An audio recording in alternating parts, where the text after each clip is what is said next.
때 보세요. 여기 보면 34절을 보세요. 34절에 이 누가가 이것을 어떻게 표현했나 보세요. 베드로가 지금 고넬료 집에서 입을 열어 가로되 내가 참으로 그러는 거야. 참으로 하나님은 사람의 외모를 취하지 아니하시고 각 나라 중 하나님을 경외하며 의를 행하는 사람은 하나님이 받으시는 줄 깨달았도다 이런 말을. 이분이 지금까지 무슨 생각했다는 거예요?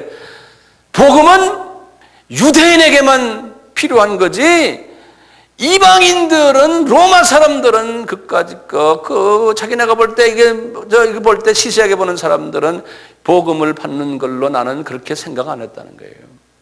네? 우리도 생각이 마찬가지예요. 우리 한국 사람들도 그런 부분들이 많아요. 뜨겁고 금식하고 뭐 박수치고 할렐루야 막 이거는 우리 민족만 하는 줄 알아요. 우리 민족만. 네. 그러다가 이제 뭐 딴 나라 아프리카 사람이니 이 사람들이 똑같이 우리처럼 하면 그 사람들도 해? 이런 사고방식이 과거에 한 10년 전까지도 우리도 많았어요. 그래요 안 그래요? 전사님 응? 우리와 조금만 특히 우리 민족은 이 단일 민족이기 때문에 이런 사상이 굉장히 짙어요. 네. 이렇게 이제 이분이 그런 느낌을 가졌어요. 그런 느낌을 가졌어요. 네. 그럴 때 성경께서는 어떻게 말씀을 44절 보세요. 이 베드로의 생각을 지금 성령께서 말씀하세요. 44절에 베드로가 이제 이 말을 할 때, 이 설교를 할 때 저들에게 성령이 말씀 듣는 모든 사람에게 내려오시니 베드로와 함께 온 할례받은 신자들이, 지금 베드로의 수종들던 할례받은 신자들이, 다시 말하면 유대인들이에요. 유대인들이, 그러니까 베드로의 오른팔 왼팔들이에요. 유대인들이 이방인들에게 도라는 말이 있어요. 이방인들에게 도 성령 부어 주심을 인하여 뭐라고 그랬어요? 놀라더라. 그래서 놀라더라. 이게 무슨 말입니까? 나는 이 말씀을 딱 보면서 이랬어요. 아하, 베드로가 자기 오른팔 왼팔 자기 제자들, 자기 교인들에게 이방인이 복음을 받아야 된다는 말을 한마디도 가르치지 않았구나. 내 교회 성장만 이야기했지. 그러니까 훈련이 안 된 사람들이야. 이방인이 복음 받는 걸 보고 놀래 자빠졌다는 거예요. 놀래 자빠졌다는 거예요. 이게 어떻게 된 거냐. 이것이 우리의 전유물인 줄 알았는데 알고 보니까 이게 막말라면 이 잡사람들이 다 복음을 받는구나 이런 생각을 한 거예요. 이 사람들이. 이런 베드로, 이런 지도자예요. 교만했죠.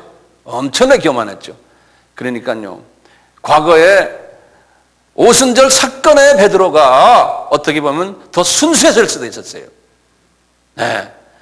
이 성령 세례 받고요, 주님 일을 하면서 이렇게 역사가 막 일어나는데 카디아가, 깊은 카디아 속에는 자민족에 대한 또 자기 위치에 대한 교만이 꽉 차 있었던 거예요. 그 교만이 있는데도 하나님이 그 교만을 가지고 하나님이 역사들은 일으켰어요. 그렇지만 밑에 깔려있는 심중은 교만이 꽉, 민족적인 교만, 어떤 때는 교단적인 교만, 교회적인 교만, 학벌이니 뭐니 이런 교만이 꽉, 이분도 그게 있었어요. 민족적인 교만. 네. 이분이 그런 마음을 가지고요, 가이사에서요, 더 좀 바깥으로 나가면 좋은데 이분이 나가질 않았어요. 여기서 이렇게 딱 여기서 집회 끝나고 이분들의 변화된 모습을 보고 놀란 후에 자기 제자들 보고, 얘들아 우리 빨리 예루살렘에 가서 이 엄청난 경험한 걸 가서 우리가 한번 이야기해 주자. 그래가지고 말 타고는 쫄랑쫄랑쫄랑 해가지고 예루살렘에 다시 왔어요. 그러니까 이분은 예루살렘으로 가는 게 거기가 자기 본부요. 이 사람은 예루살렘에 쫄랑쫄랑 왔어요. 그게 이제 11장 이야기예요. 11장. 그래서 예루살렘에 이분이 도착해가지고요, 절 좀 보세요. 이제 예루살렘에 자기 12 제자들이랑 그 밑에 있는 교인들 모아놓고는 여기다 플랜카드 크게 붙였어요. 바울 사도 해외 선교 보고대, 아마 그렇게 써놨을 거예요. 네. 그리고 일자 써놓고 주체 어디? 주보 만들어 놓고 사회자 누구 뭐 쫙 해놓고, 예? 사회자가 나와서 우리 바울 사도께서, 우리 지도자께서 지금 이방 선교를 하고 엄청난 은혜를 끼치고 왔습니다. 선교 보고가 있겠습니다. 선생님 나오십시오. 이분이 나와서 여러분들 하고 설교하는 게 11장이에요. 11장. 한번 보세요. 11장. 유대에 있는, 내가 11장 1절부터 봐요. 유대에 있는 사도들과 형제들이 이방인들도, 그래요. 또 써놨죠. 이방인들도 하나님 말씀을 받았다 함을 들었더니 베드로가 예루살렘에 올라갔을 때 할례자들이 막 화를 내는 거예요. 이 교회 안에서 말이에요. 어떻게 말이요 이방인들에게 복음 전합니까? 이게 말도 안 되는 소리입니다. 우리 체면 있죠. 이런 사고방식 가지고 있는 게 예루살렘 교회예요. 네? 그러면서 가로되 내가 무할례자 집에 들어가서 고넬료 집에 들어가서 함께 먹고 베드로가 저에게 이를, 그러니까 베드로가 여보시오 내가 안 그래도 여러분들 그렇게 화날 줄 알았어. 내가 좀 설명 좀 해줄게. 그러는 거예요. 내가 이게 어떻게 돼서 이렇게 됐는지. 에? 그러면서 설명하는 거예요. 내가 이렇게 돼서 요바에 갔다가 여차 이렇게 해서 나도 모르게 지금 이렇게 해서 지금 거기까지 갔다가 이런 사건이 일어나가지고 내가 지금 여기까지 온 거다. 이게 내 잘못 아니야. 내가 뭐 일부러 하고 싶어 그런 게 아니야. 이분 그 자기 변명을 하는 거예요. 이방인 집에 가서 밥도 먹고 그 사람들에게 같이 교제했다는 거에 대한 변명은 나중에 사도 바울에게도 한번 그래서 혼이 났거든 이 사람이. 네. 변명을 하는 거예요. 그러면서 이분이 설명을 쭉 한 다음에 그분들에게 설명을 하는 장면에 자기 변명을 이렇게 말하는 거예요. 15절부터 보세요. 15절에 내가 고넬료 집에서 말을 시작할 때, 설교할 때 성령이 저희에게 임하기를 처음 우리에게 하신 것과 같이 하는지라. 이게 무슨 말이에요?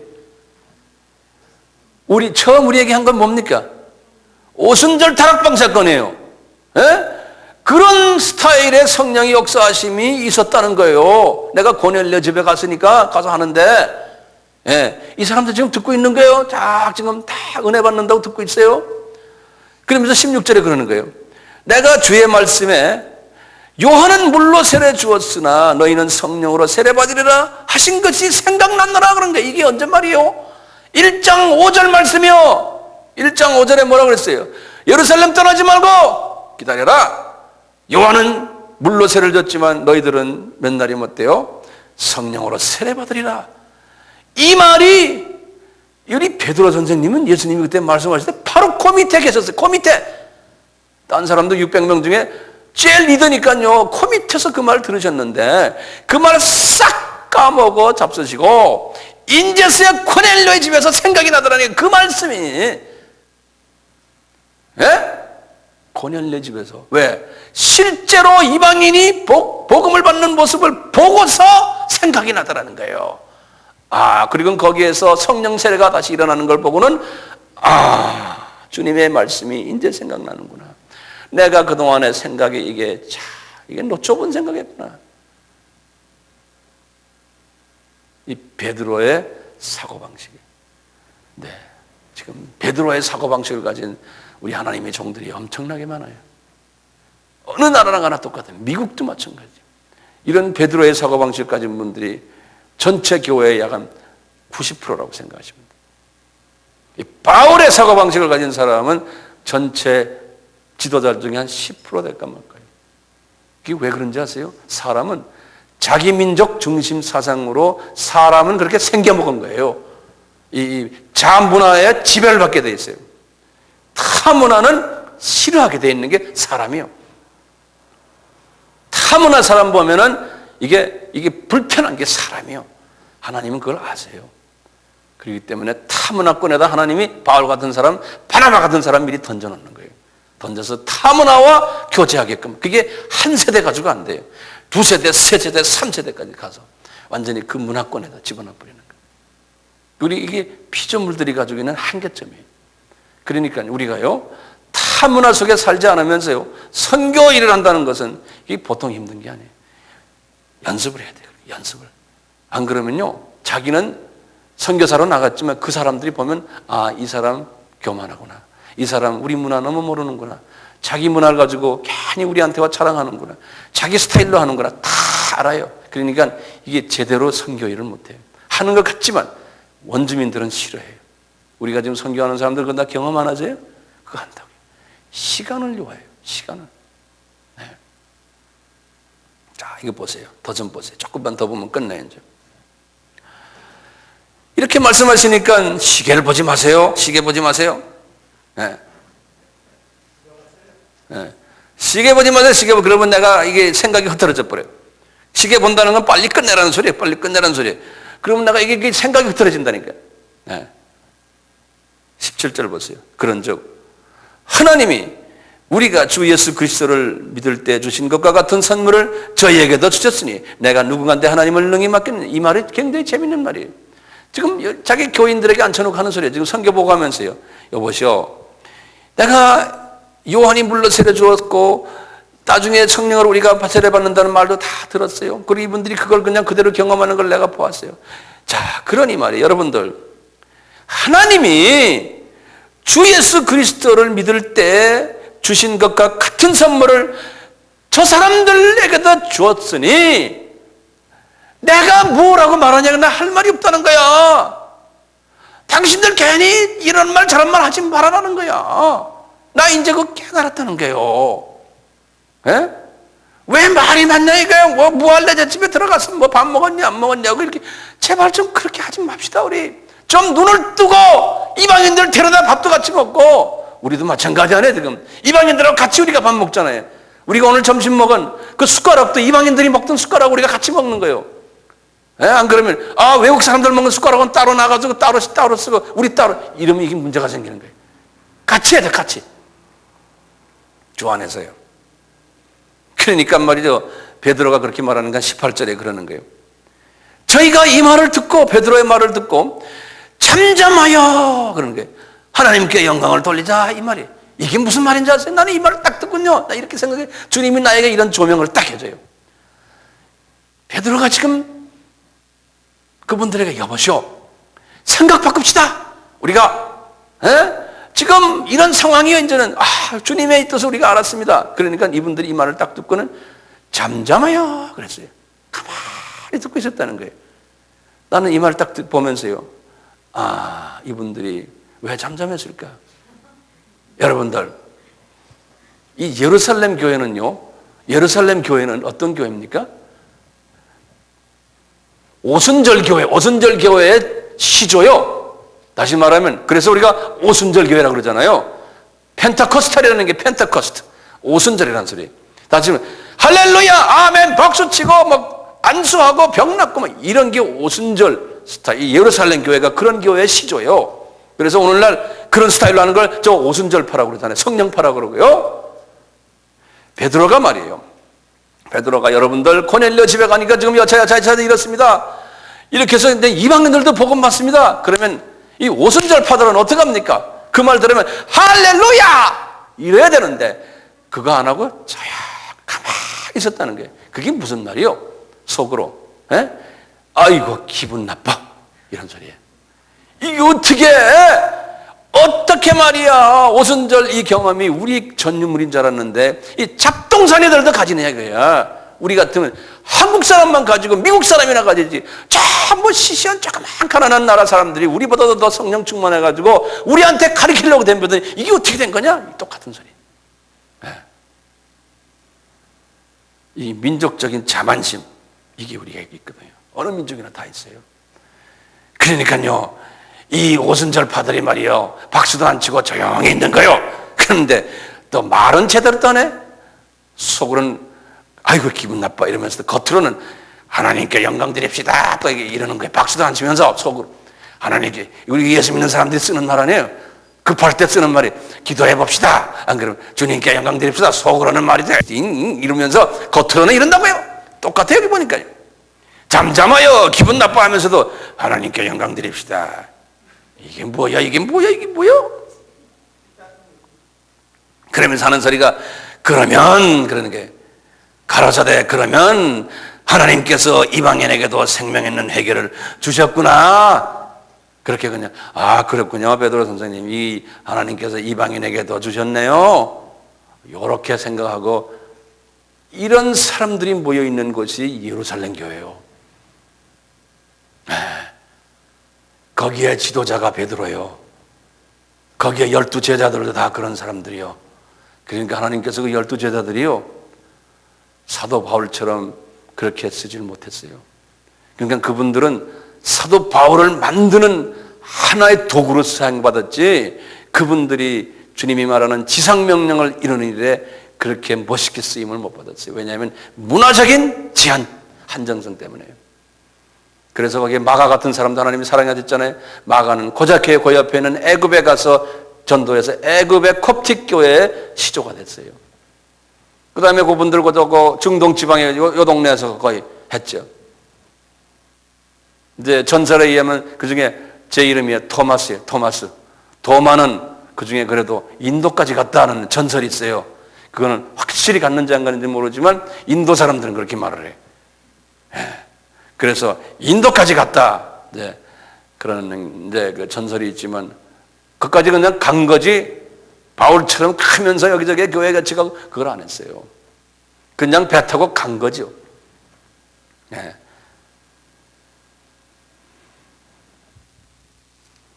여러분들 지금 여기 사도행전 11장 18절이에요. 여기서 딱 끝났어요. 이 18절이 뭔지 아세요? 이 18절에서요 베드로의 이야기가 끝나는 장면이에요. 공식적으로. 그리고 19절부터가 아까 봤잖아요. 이 스데반의 일로 인한 환란에서 지금 안디옥 교회 이야기, 바울이 등장하는 장면이 19절부터예요. 잠깐 12장에 가서 베드로의 이야기 잠깐 나오지만요, 그걸로 끝나요. 그때부터 이제 바울이 등장하는 장면. 그러니까 여기 이제 이 사도행전은 요 11장 18절이 분수령이에요. 베드로의 장면이 여기서 끝나고 그 다음부터는 19절부터는 쫙 그냥 계속해서 바울 이야기. 바울 이야기. 이 베드로가요 이런 사람이었어요. 그럼 누가 더 좋으세요? 이제 바울이 더 좋으세요? 베드로가 더 좋으세요? 바울이 더 좋죠? 보세요. 베드로와 바울과의 관계를 내가 조금 말씀드릴게요. 예. 이 베드로는요, 바울을 싫어했어요. 바울을 보면은 괜히 알레르기 반응을 일으켰던 분이 베드로예요. 그 12제자들도 그랬어요. 그러니까 이분들이요, 그릇이 크질 못했어요. 12제자들이. 그릇이 크지 못하니까 그저 바운다리가 좁았어요. 그분들의 그 바운다리, 한국말로 뭐예요? 범위가, 사역의 범위가 좁았어요. 질투심이 있었어요. 베드로를 보면은 질투심이 있었고, 적대심도, 경쟁심도 있었고요. 그 이유가 있어요. 그분들이 나빠서가 아니에요. 그분들이 가지고 있는 한계성 때문에 그래요. 혼적인 한계성 때문에, 혼의 그릇 때문에 그래요. 베드로는요, 베드로의 혼의 한계성을 우리가 잠깐 보면요, 문화적인 한계성이 있어요. 갈릴리 사람이에요. 경제적인 한계성이, 사회적인 한계성. 조그마한 마을 어부 출신이에요. 종교적인 한계성, 유대교회만 훈련을 받아야 되는데 유대교회 훈련도 제대로 안 받은 사람이에요. 그냥 구약에 대한 이쪽도 약한 사람이에요. 그 다음에 교육적인 한계성이에요. 학벌이 없어요. 직업적으로도 어부 출신이에요. 문화적으로도 이분은 타 문화를 몰랐어요. 그래서 그 당시에 그렇게 유명한 헬라 말도 하지 못했어요. 오늘 같으면 영어를 하지 못했던 영어를 해야지만 전 세계에 가서 복음을 전하는데 이분은 벌써 언어가 안 되니까요. 나가질 못하는, 나가도 이게 대화가 안 되니까 언어라는 거는 그 사람들과 사고방식이 같을 때 그 언어가 말이 나오는 거죠. 그냥 배웠다고 해서 나오는 게 아니에요. 이 머리 구조를 영어화를 시켜야 돼요. 네. 이런 과정 속에서요, 이분이 이 12제자들과 보면은 같이 사역을 못했어요. 그러다가 이분이 사도 바울이 복음을 나가서 전할 때마다요, 항상 문제들이 있었어요. 무슨 문제가 있었냐면요, 이제 이스라엘 이렇게 내가 잠깐 다시 간단히 그려놓고요. 이분이 첫째 이제 1차 여행을, 선교 여행을 끝나군요, 1차 여행 끝나고 여기 구브로가 있잖아요. 이 사람이 안디옥에서 이렇게 해서 요 동네를 이렇게 돌고 왔는데 1차 여행 끝나고 왔는데 여기 갈라디아가 요 동네예요. 갈라디아인데 갈라디아에 있었던 유대인들, 소위 말하면 흩어진 사람들, 여기 예루살렘 교회에서 흩어진 사람들 있었잖아요. 이 사람들 갈라디아 쪽에도 많이 살았거든요. 그 동네 살면서 갑자기 웬 크리스찬이다. 지금 바울이 나타나가지고 여기 이제 선교 여행을 다니면서 복음을 막 전하니까 자기네가 배웠던 거와 좀 다른 복음을 전하는 것 같은 게. 예컨대 이분은 뭘 전했냐면 은혜의 복음을 전했어요. 우리가 로마서를 쓴 거나 똑같아요. 예? 우리가 율법을 지켜서 의인이 되는 게 아니고 우리는 은혜다. 은혜의 복음을 전하니까 지금 이분들이 지금 가지고 있는 게 뭐냐면요. 예루살렘 교회에서 아마 배운 건 뭐냐? 구약에 나오는 여러 가지 율법들 잘 지켜야 된다. 예? 할례도 받아야 되고, 뭐, 여러 가지 지금 음식도 골라 먹어야 되고, 뭐, 이렇게 해야 된다. 그런데 사도 바울은 그것은 별거 아니다. 구원과 관계없다. 이렇게 외치니까 말이죠. 딱 갔다 오니까 이 안에 있는 유대인 크리스찬들이 본부에다가 보고를 한 거예요. 우리가 이단을 하나 만났습니다. 이렇게 된 거예요. 에? 그래가지고 1차 여행 딱 끝나고 지금 안디옥에 탁 오니까요. 이게, 복잡한 일들이 막 있는 거예요. 이 예루살렘에서 말이에요. 그리고 이 선교지에 갔다 왔는데 거기 그 동네 사람들이 막 들이끓는 거예요. 이단이 나타나가지고 우리를 괴롭힌다는 거예요. 그러니까 이 사람 지금 파워도 없지 아무것도 없잖아요. 배우가 없잖아요. 동창도 없고요. 신학교 동창도 없는 사람이에요. 사람은. 그러니까 말이죠. 이게 주변에서 선생님 이러다가 당신 복음 못 전합니다. 당신 전하는 데마다 이 사람들 다 방해할 거예요. 예? 그러니까 예루살렘에 한번 내려가 인사 좀 드리시오 그러는 거예요. 그래서 바나바와 같이 신라를 데리고 예루살렘에 내려갔어요. 예. 신라는 나중에 이제 이야기지만요. 내려가서 이분들에게 할 때 이때 하나님께서 어떻게 하신지 아세요? 예루살렘 교회가요.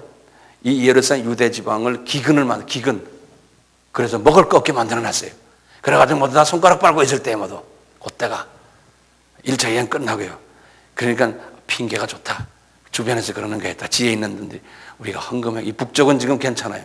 그래서 물건 좀 들고 먹을 거 좀 들고 선물 좀 들고 내려가서 그 형님들에게 우리가 물건 드리면서 우리가 좀 인사드리자. 선교여행도 갔다 왔습니다. 인사드릴 겸. 그러니까 바울이 속으로는 에이 내가 뭐하라고 이가 이제 그랬을 거 아니에요 속으로. 그렇지만 빨리 내려가세요. 안 그러면 다음에 복음 못 전해요. 이 사람들 방해해요. 저희 정치 교계 정치가 그때부터 다 있었어요. 그래서 내려갔어요. 내려가가지고 이야기했어요. 형님들 내가 이렇게 했습니다. 너 왔냐? 그래 이제 이렇게 했겠죠. 그러면 했는데 이분들이 회의를 했어요. 거기 이제 여기 사도행전 15장이에요. 15장. 그러니까 첫 예루살렘 공의회를 했다고 그러는 거예요. 첫 지도자들이 모여서 회의를 했어요. 저희 다시 말하면 교단총회라는 거예요. 교단총회. 그래서 대한예수교 장로거든 미국의 무슨 교든 무슨 교든 초대 자기네 첫 교단총회가 사도행전 15장이에요. 거기서 이제 이야기한 거예요. 처음에 야고보가 여기 보면 한 15장 보시면요. 여기 무슨 막 이분들이 나타나니까요. 주변에 있는 사람들이 뭐라고 그러냐면 저 사람들 말이야 저거 이단 메시지를 막 전하는 사람들 저 사람들 여기 와서 좀 혼 좀 내주자고 하면서 막 그런 이야기 막 나요. 특히 그 바리새파 중에 믿는 사람들이 그 안에서 지금 그러니까 다 베드로와 야고보의 그 다 밑에 제자들이에요 모두 그 사람들이. 예? 좀 보수라는 사람들이 말이에요. 저 사람들 잘못 가르친다고. 그러니까 말이죠. 나머지 지금 다 이 폴이 지금 한 것을 그대로 다 인정해 주라는 거예요. 야고보가 절충안을 낸 거예요. 이게 교계 정치요. 그러니까 바울이 속으로 얼마나 그랬겠어요. 예? 목숨 바치고 지금 뛰고 있는데 이걸 가지고 서로 절충을 하는 거예요. 예? 절충을 하는 거예요. 그러니까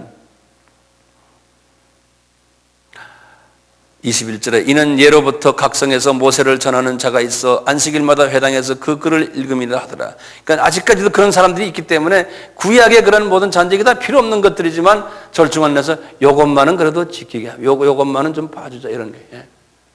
왜냐하면 강한 사람들이 강했기 때문에. 그래가지고 보세요. 22절에 보면 그랬어. 이에 사도가 말이죠.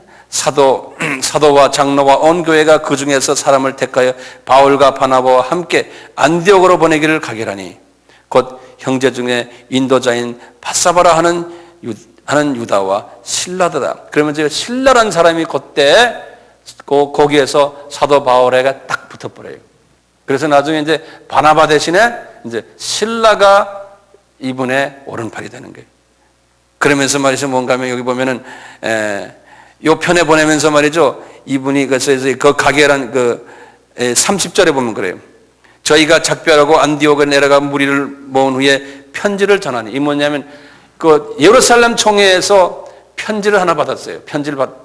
그래서 이런 조건 하에서 이런 식으로 복음 전하는 게 된다. 그러니까 다시 말하면 우리 사도 바울이요. 증을 하나 받은 거예요. 본부에서. 나 이단이 아니다 라는 증을 하나 받은 거예요. 네. 그래가지고 바울이 이제 복음을 전하. 그래가지고는 이제 2차 여행 떠나는 장면이에요. 16장에. 안 그러면은 안 그래도 여러 가지로 또 이렇게 걸고 저렇게 걸고 이렇게 해서 사도 바울이 상당히 괴로움을 당했어요. 이분들에게서. 이 정치 게임에 이분은 정치라는 사람이 아니에요.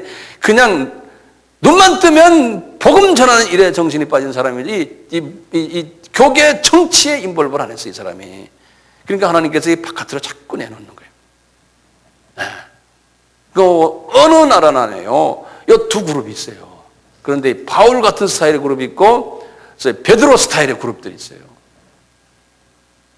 이건 하나님이 허락한 그룹 같아요.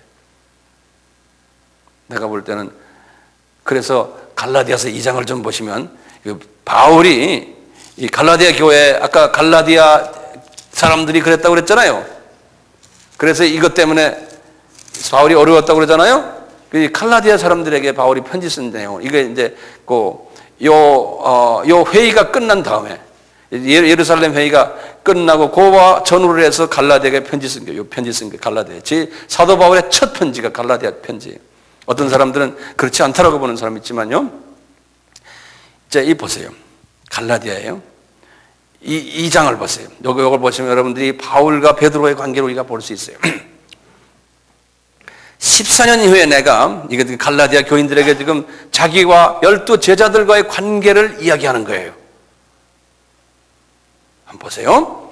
14년 후에 내가 바나바와 함께 디도를 데리고 다시 예루살렘에 올라갔노니 계시를 인하여 올라간 내가 이방 가운데 전하는 복음을 저에게 제출하되 유명한 자들에게 사사로이 한 거예요. 유명한 자들이라고 말하는 거예요. 요거 동그라미. 이게 뭐냐면 영어로 말하면 시니컬한 이게 소위 유명하다는 사람들에게 그러니까 누굽니까? 12 제자들이에요. 12 제자들에게 내가 복음 전한 내용을 제출했다는 거예요. 유명한 자들에게 내가 사사로이 한 것, 개인적으로 가서 한 것은 내가 다름질하는 것이나 다름질한 것이 헛되지 않게 하려 함이라. 내 말 이해되세요? 방해 공작을 하기 때문에 이 사람들이 방해 공작을 하니까 가서 보고를 드렸다는 거예요. 네? 그러나 나와 함께 있는 헬라인 디도라도 억지로 할례를 받게 하니 왜냐하면 이분들은 디도가 헬라 사람이거든요. 이방 사람이 그 사람 보고 헬라 사람이 기독교에 들어와서는 할례 받아야 된다고 보는 게 이제 그 사람들이 원칙 아니에요. 그러니까 뭐예요? 그러나 나와 함께 있는 헬라인 디도라도 억지로 할례를 받게 아니하였으니 이는 가만히 들어온 거짓 형제 까닭이라. 저희가 가만히 들어온 것을 그리스도 예수 안에서 우리의 가진 자유를 엿보고 우리를 종으로 삼고자 함이로되 우리가 일시라도 복동치 아니. 왜냐하면 주변에서 그러는 거예요. 저거 헬라 사람이 교회에 들어왔으니까 할례 받아야 된다. 그거 자꾸 따라가 하다 보면은 이게 비성서적이에요. 할 수 없이 저 사람들 하도 시끄러우니까 해주지만 이제는 안 하겠다는 거예요. 별 소리 다 해도 우리 안 하겠다는 거예요. 이 사람은 지금 나는 복음적으로 하겠다는 거예요. 예? 예, 우리가 일시라도 복종치 않았으니 이는 복음의 진리로 너희 가운데 항상 그러니까 우리가 복음의 진리에 서 있기 때문에 안 하겠다는 거예요. 그런데 자꾸 하라 하는 그룹들이 있다는 거예요. 특히 유명한 사람들도 이제 그런 식으로 이야기했던 모양이에요. 그래서 6절 보세요. 6절부터 보세요. 유명하다는 이들 중에 자꾸 이런 투가 이거 기분 나쁜 투죠? 예? 웃어요? 유명하다는 이들 중에 가로 열고, 가로 열은 건 이거 뭐야? 이건 사도 바울의 자기 개인 의견이에요. 나머지 말들은 이게 성령님이 주시는 말이에요.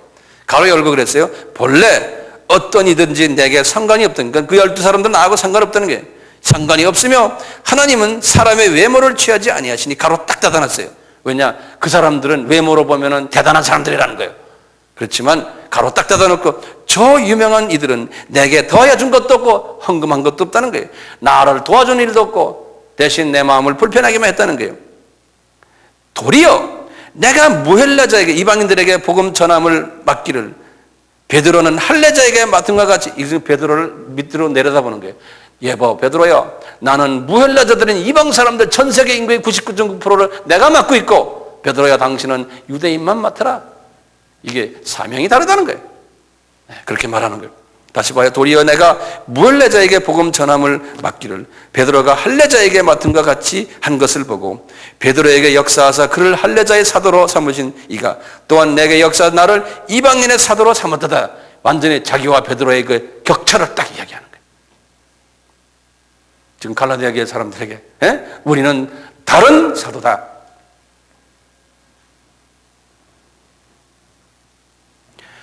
구절해 보세요. 또 내게 주신 은혜를 알므로 기둥같이 여기는, 이분이 자꾸 이렇게 말을 그런 식으로 해요. 기둥같이 여기는 야고보와 게바와 요한도 나와 바나바에게 교제의 악수를 하였으나 이는 우리는 이방인에게로 저희는 할례자로 가게 하려 함이라. 서로 교제는 한번 했다는 거예요. 다만 우리에게 가난한 자들 생각하는 것을 부탁하였는 이를 도리어 본래 힘써 행하느라. 그 다음에 이제 베드로를 한번 혼을 내줬다는 이야기가 여기 나와요. 11절 보세요. 게바가 안디옥이, 그러니까 게바가 지금 언제, 게바가 베드로죠? 베드로가 안디옥에 한번 왔었다는 거예요. 예.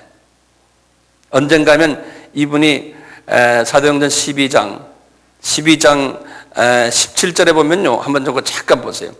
이제 요거는 여러분들 좀 보실 필요가 있어요. 아까 제가 말씀드렸죠. 베드로의 장면은 언제 끝났다고? 11장 18절에서 끝났다고 그랬잖아요. 그리고 이제 쭉 나오다가 12장에 가다 잠깐 이 야고보가 순교하는 장면을 이야기하고요. 그 다음에 이 베드로가 감옥에 들어갔어요. 요 12장에서 베드로가요.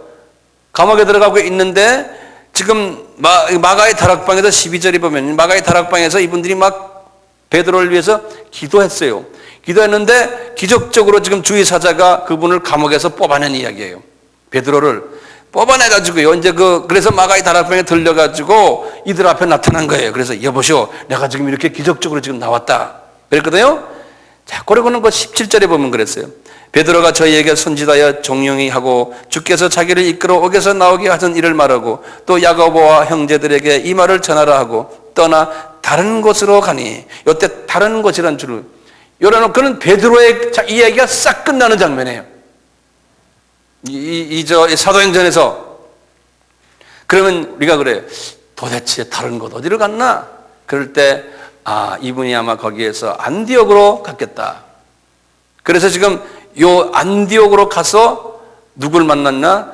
바나바와 바울을 만났다는, 그렇게 연결을 일반적으로 시켜요. 그래서 여기 지금 똑같아요.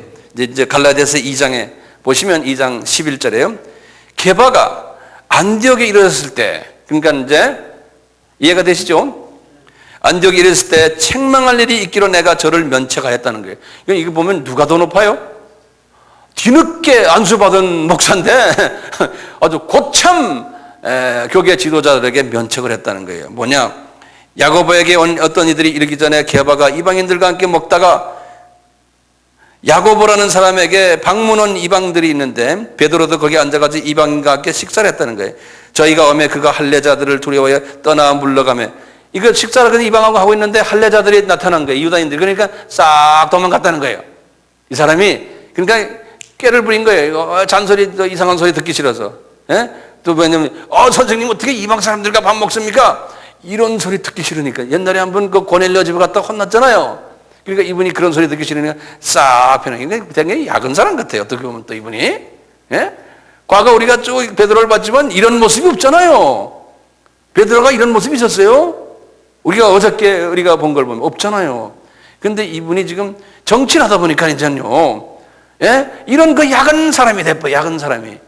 상황 쳐다보고. 예. 그래서 봐요. 남은 유대인들도 13절에 저와 같이 외식함으로 바나바도 저희의 외식에 유혹이, 바나바도 똑같이 그랬던 게 예? 그러므로 나는 저희가 복음의 진리를 따라 바로 행하지 아니함을 보고 모든 자 앞에서 게바에게 이르되 내가 유대인으로서 이방을 쫓고 유대인답게 살지 아니면서 어찌하여 억지로 이방인을 유대인답게 살려 설교하느냐? 그러는 거예요. 그러니까 무슨 소리입니까? 다시 봐요. 내가 유대인으로서 이방을 쫓고 유대인답게 살지 않으면서 어찌하여 억지로 이방인을 유대인답게 살게 하려 하느냐? 이게 무슨 말이에요? 예? 다시 말하면 이게 앞뒤가 맞지가 않다는 거예요. 당신이 하는 행동이. 자, 이렇게 가면서 이분이 이때부터 베드로는 성경 속에서 이제 그 후에 이제 베드로에 대한 이야기들이 거의 나타나질 않아요. 그러다가 자, 이분이 지금 보시면 이제 거의 이제 한 몇 번이면 끝나는데 여기 보시면은 이분이 지금 베드로가 이제 지금 여간 1차 여행이 46년에서부터 48년이 1차 여행인데 그 다음에 이제 50년에서 52년이 2차 여행인데요. 예루살렘 그 총회가 49년에 있었어요. 이게 이제 예루살렘 총회.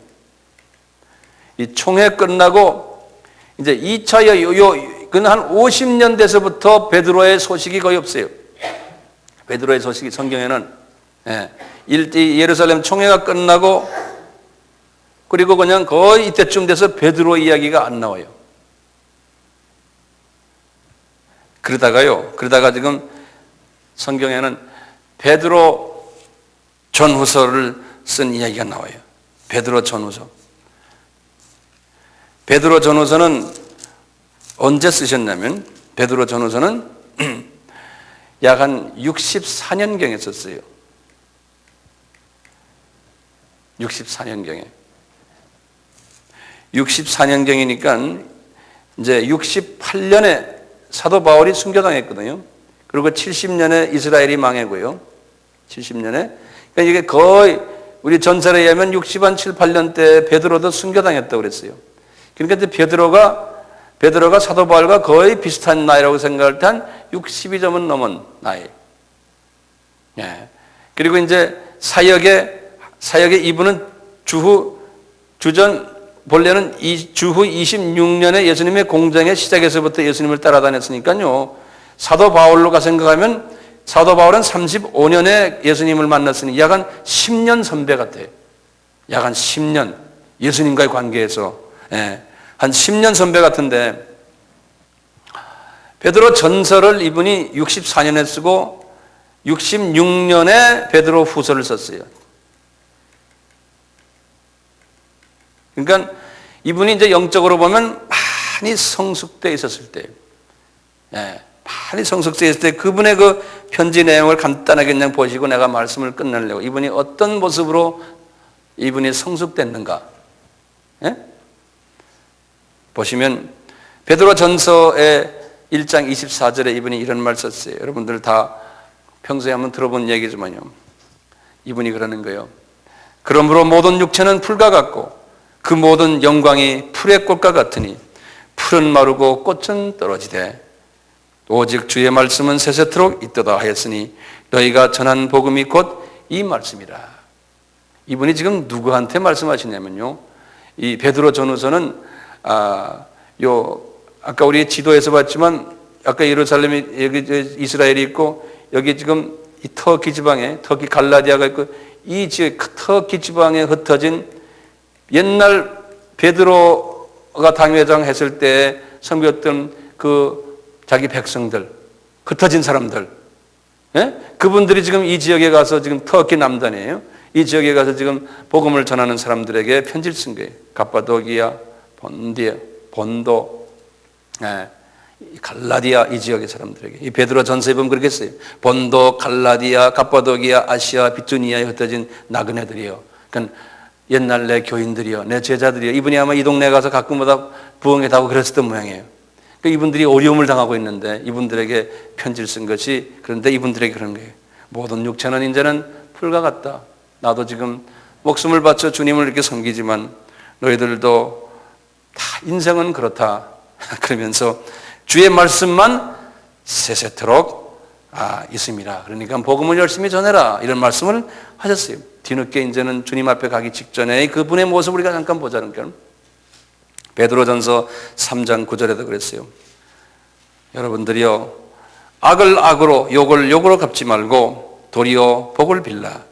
이를 위하여 너희가 부르심을 입었으니 이는 복을 유업으로 받게 하려 하심이라. 그러나 의를 위하여 고난을 받으면 복 있는 자니 두려워 말며. 이분도 의를 위해서 고난을 많이 받았던 모양이에요. 그리고는 베드로전서 4장 12절에 그랬어요. 너희들에게 오는 모든 불시험을 이상히 여기지 말아라. 그리스도의 고난에 참여하는 것으로 즐거워하라. 이는 그의 영광을 나타나실 때 너희로 즐거워하고 기쁘게 하려 함이라. 그리고는 베드로전서 5장 2절에서 4절 보면 지도자들에게, 이 안에 있는 이 지역에 있는 지도자들에게 하시는 말씀이에요. 지도자들아, 양무리를 치되 부득이함으로 하지 말아라. 하나님의 뜻을 쫓아 자원하는 마음으로 해라. 그러니까 이 말은 내가 거꾸로 보면 이분은 처음에 힘들게 부득이함으로 하는 그런 부분들이 자기가 있었는데 이제 지나고 나니 너희들도 그렇게 하지 말아라. 내가 과거에 그랬단다. 이렇게 우리가 생각할 수 있어요. 그러면서 더러운 일을 쫓아서 하지 말아라. 즐거운 뜻으로 해라. 이분이 나도 옛날에 큰 교회 당회장 하면서 지도자가 되면서 나도 나의 일을 위해서 내가 많이 해서 바울 같은 사람을 사람으로 보지 않았단다. 하나님의 종은 종이지만 내가 좀 그분을 우습게 알았단다. 이런 내용들이 속으로 들어있어요. 자기를 회개하면서 내가 이제 주 안에서 겸손해지고 주 안에서 이제서야 주님의 뜻을 알았구나. 뒤늦게 깨달은 거예요. 이분은요. 왜 그래요? 이 혼의 그릇이 빨리빨리 깨달을 수 있는 그런 혼의 그릇이 아니에요. 이분이. 그리고 그릇이 바울하고는 차이가 있어요. 그리고 하시는 말씀이 주장하는 자세로 하지 말고 양무리에 오직 본이 되어라. 그러니까 이분은 스타일이 뭐냐? 주장하는 자세로 했던 사람이에요. 다시 말하면 소위 권위주의로 리더십을 했던 사람이에요. 이 사람이. 그러니까 왜냐? 되게 배우지 않거나 안 그러면 열등의식이 많은 사람은 권위주의로 하거든요. 자신 있는 사람은 권위주의로 안 해요. 자신 있는 사람들은. 독재자들이 왜 독재합니까? 자신이 없으니까 독재하는 거예요. 자기 자리 뺏길까 봐. 민주주의는 그게 아니잖아요. 자신이 있기 때문에 민주주의 하는 거거든요. 우리 똑같아요. 이 지도자들은. 이분도 이제 알기를 내가 그런 식으로 독재적인 그런 방법으로 지도자 역할을 했는데 이제는 그러지 말고 양무리의 본이 되어라. 그리하면은 우리 주님이 나에게 말씀하신다. 영광의 면류관이 너희를 기다린다는 거예요. 그러니까 독재로 해서는 영광의 면류관이 없단다. 얘들아, 내 말 들어라. 내가 이제 너희들에게 이렇게 부탁하는 것은 내가 이제 주님을 꼭 조금 있으면 만난다는 거예요. 네. 이런 식으로 하면서 이 전후서를 쓰면서 자기가 이만큼 성숙해졌다는 거예요. 자, 그런데요. 이 베드로의 혼의 그릇에 한계점이 있어요. 이 베드로의 혼의 그릇에 한계점이 있어요. 뭐냐? 첫째는 이분이 바울과 차이점은요. 하늘의 그 비밀을요. 바울처럼 많이 담지를 못했어요. 그릇이 조그마니까. 그래서 그 하늘의 그 복잡한 그 하늘의 비밀을요. 다양성 있게 받을 만한 그릇이 아니었어요. 그래서 이분이 그것도 뒤늦게 베드로 전후서를 하나님이 그래도 사랑하시니까 주었어요. 그분에게. 주어서 이렇게 베드로 전후서도 아주 짧아요. 전서는 5장이고 후서는 3장이에요. 전부 8장의 편지를 줬는데 그것도 페이지로 따지면 10페이지에 딱 우리 한국 성경으로. 근데 그 안에 내용을 보면 복잡한 신학 이론이 그 안에 없어요. 그저 힘내라, 고통을 이겨라, 이렇게 살아라, 이런 거죠. 신학적인 교리적인 그러한 것이 그 안에 숨어 있질 않아요. 왜냐하면 하나님이 그분에게 줄 수는 없어요. 그렇지만 사랑하시니까 뒤늦게 어느 정도 그릇이 다 겸손해지니까 거기에다가 하나님의 말씀을 던져서 집어넣어줬어요. 그런데 이분이 그것도 본인이 직접 쓸 수 있는 실력이 아니에요. 그래서 옆에 있는 마가가 대필해 줬어요. 마가가 대필해 줬어요. 그렇지만 하나님이 이 아들을 상당히 사랑하세요. 그러니까 하나님이 이분대로 그 혼의 그릇이 그렇지만 그분을 통해서 하나님이 하실 일이 있기 때문에 그분을 하나님이 그렇게 불러다가 그렇게 쓰셨던 거예요. 그러니까 바울과 우리가 비교할 수는 없지만 하나님은 오늘날도 베드로 같은 하나님의 종이 계시고 바울 같은 하나님의 종이 있어요. 그러니까 이 두 그룹들이 대별하면 그런 거예요. 주 안에서 이게 잘 협조해서 주님의 이 복음을 전하면 얼마나 좋겠어요. 그런데 대부분의 경우에는요, 이 베드로 그룹들이 이 바울 그룹을 상당히 괴롭히는 것이, 성서에 보면 그렇게 했어요. 왜냐하면 열등의식이 있고 이 경쟁심이 있고 자기네가 못하는 걸 저 사람이 하니까 거기에 대한 그 열등의식이 일어나는 것을 우리가 이 베드로와 바울의 그 관계성을 통해서 볼 수가 있어요. 우리는 모두가 다 바울처럼 됐으면 얼마나 좋겠어요? 예? 바울이 될 만한 그릇을 가지고 있었어요. 그 혼의 그릇을 제가 나름대로 한 10가지 정도로 내가 이렇게 봤어요. 첫째는 문화적인 적응력이 있었어요, 이분은. 두 번째는 언어 구사력이 있었어요. 세 번째는 신학적인 바탕을 가지고 있었어요. 구약에 대한 모든 것을 다 가지고 있었어요. 거기다가 이성적, 논리적 그 통찰력을 가지고 있었어요. 철학을 공부하고 이 세상 학문도 많이 공부해서 이성적, 논리적 통찰력을 가지고 있어요. 그 다음에 이분은 철학적, 접근적인 방법론을 알았어요. 여섯 번째는 타문화권을 이해하는 능력이 있었어요. 이분은 일곱 번째로 차원 높은 넓은 세계관을 가지고 있었어요. 여덟 번째로 차원 높은 가치관을 가지고 있었어요. 그분은 육혼령을 잘 보존하면서 조화를 하는 그 세 부분을 잘 밸런스 맞추는 것을 잘했어요, 이분이. 마지막으로 이분은 뚜렷한 세계 복음화관을 가지고 있었어요. 이방인에게 복음이 가야 된다. 미전도 족속에게 복음이 가야 된다는 뚜렷한 그 세계 복음화관을 가지고 있었어요. 베드로는 바울보다 이런 부분에서 많이 미흡했어요. 그 대신에 자국 국민 복음화는 바울이 할 수 없으니까 그것을 구멍을 메꿔주는 일, 공간을 메꿔주는 일을 베드로를 통해서 하나님이 하셨어요. 오늘날도 마찬가지예요. 이런 두 가지의 사람이 있어요. 어떻게 보면 구약의 지도자들로 본다면 베드로는 모세 같은 사람 같아요.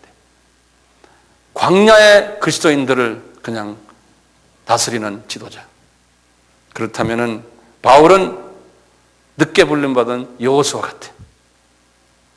모세의 제자지만 이분은 약속의 땅인 가나안 땅을 점령하면서 영적 전투를 했던, 그래서 이 가나안 땅을 복음화시킨, 다시 말해 이 가나안 땅은 이 세계의 한 지구 덩어리를 이야기하거든요.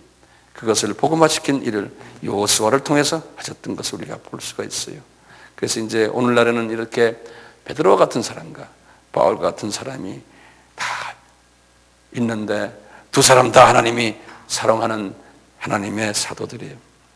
혼이 그릇이 다를 뿐이에요. 이 두 분은 이렇게 사용받으면서 마지막에 베드로의 마지막 편지나 바울의 마지막 편지들을 이렇게 보면은 이분들이 많은 과정을 통해서 그 혼의 그릇이 쓴 뿌리들이 제거되는 것을 우리가 볼 수 있어요. 아까 우리 갈라디아서 2장을 봤지만 사도 바울의 사역에 초창기에 있던데 그분도 베드로나 또는 야고보나 그 12 제자들에 대한 쓴 뿌리가 있었어요. 그러니까 성경을 그런 식으로 성령님께서 쓰게 한 거예요. 쓴 뿌리를 나타낸 거예요. 그렇죠? 그게 실은 없어야 되는데 이 사람이. 그래서 그 쓴 뿌리를 성령님께서 청란하게 보여주는 거예요. 그래서 바울도 나중에 가서는, 마지막에 가서는 다 용서해주라, 다 이해해주라, 그냥 그리스도의 모습으로 이렇게 많이 성화된 모습을 볼 수 있어요. 그래서 우리들도 이제 주님을 섬기면서 나이가 들어가면 들어갈수록 우리의 혼의 모습이 점점 더 성화되어서 우리 주님의 모습으로 가는 것이 우리의 사명이고, 주님이 우리를 또 그렇게 만들 것이에요. 그렇게 돼서 우리가 이제 천국에 갈 때, 거의 예수님의 모습 가까이 돼서 간다면은 이것은 얼마나 좋은 일이에요. 그래서 우리가 이 혼을 깨끗하게 만드는 것이 성화고 주님을 닮아가는 길이고, 그렇게 됐을 때 우리가 하늘나라에 가서도 천국에서 유업을 많이 받는 주님의 복된 자들 되지 않을까라고 생각하면서 오늘의 말씀을 마치겠습니다. 아멘. 네, 감사합니다. 세계기독교 백과사전에 의하면 우리가 사는 지구촌에는 약 12,000여 개의 동일한 언어 종족이 있다고 합니다. 그중 아직도 복음을 모르는 미전도 종족의 숫자는 무려 3,000여 개에 달합니다. 따라서 수많은 선교단체와 그에 몸담고 있는 선교사들이 이방인 추수 사명을 감당하기 위해 무릎으로 헌신하고 있습니다. 아미도 역시 그 중 하나입니다.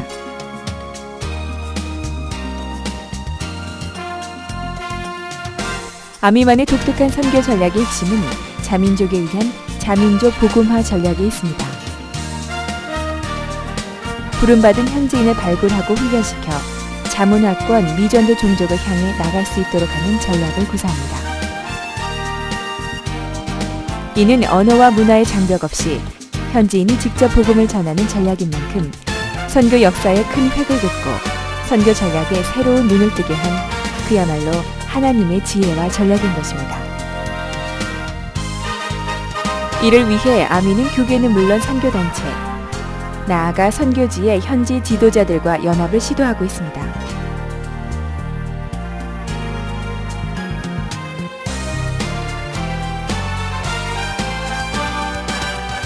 아미 사역의 못자리판이라고 할 수 있는 아미 신학교는 현장 개척과 현장의 제자 양육을 위해 미전도 종족 요지에 깊숙이 들어가 있습니다.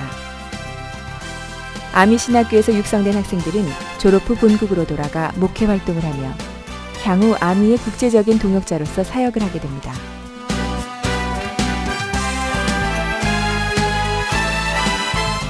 또한 아미 신학교는 한족의 영적 지도자를 양성하기 위해 80여 교회 3,000여 명의 지도자를 양육하고 있습니다. 아미 신학교가 지상에서 복음의 씨앗을 파종하고 있다면 아미 위성방송은 공중에서 복음을 선포하는 일을 감당합니다.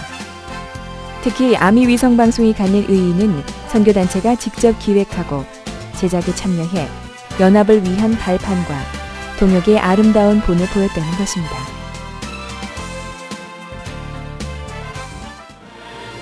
오늘도 아미는 3,000여 개의 미전도 종족을 가슴에 품을 동역자를 찾고 있습니다. 더불어 기도의 동역자, 물질의 동역자를 찾고 있습니다. 하지만 아미그룹 사역은 결코 아미의 독자적인 힘만으로는 할 수 없습니다. 아미는 여러분에게 아미를 도우라고 말하지 않습니다.